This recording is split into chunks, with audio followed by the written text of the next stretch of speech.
I'm Doug Doyle with the art of the story. One thing leads to another, too late to run for cover. She's much too close for comfort now.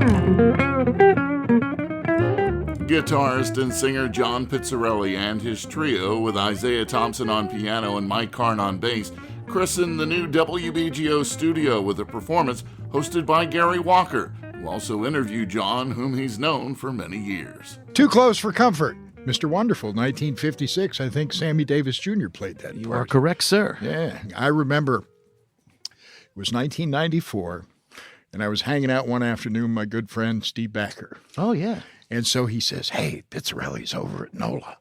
Let's stop over there. Right? So we stopped over to the legendary NOLA studios. Yeah. We sat down, and John started into this tune, gorgeous tune about lost love. And he turned and he said, you know, Rosie Clooney told me about this tune. And the tune was called I'm All Right Now. Yeah. And when he reached the end of the tune, he says, you know, at the end, Bucky, he called his dad Bucky, he said, I want you to do a little flourish at the end. So the end of the tune came, and then came the flourish, and it was absolutely gorgeous.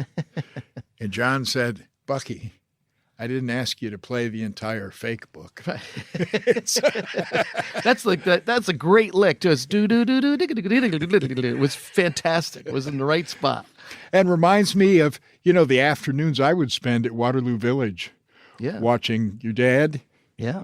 and the sign painter from New Jersey, Tal Farlow, sit on a couple of folding chairs Yeah. and just make magic. Those are some of my first real gigs in the jazz world out at Waterloo Village with Bucky. We did so many summers, and one of the last times I played with Zoot Sims was there too. Growing up in a household with people like Les Paul, you know, who were frequent Yeah. guests at the house, just by assimilation, some of this playing had to find its way into a young mind that started out with Robin Trower. For hobby hour, I had the music kids with another guitar player. His name was Mike Taplinger, and he said, "You're Bucky Pizzarelli?" I said, "Yeah." He goes, "I studied with Barry Galbraith." He said, "We should play together," and that's when my father showed me the 7-string guitar and how to accompany. And you know, like instead of this, you have,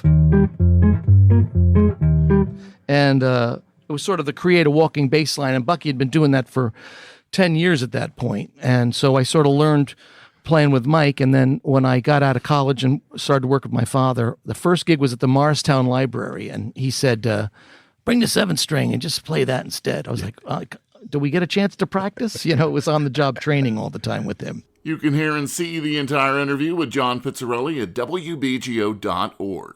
I'm Doug Doyle, WBGO News.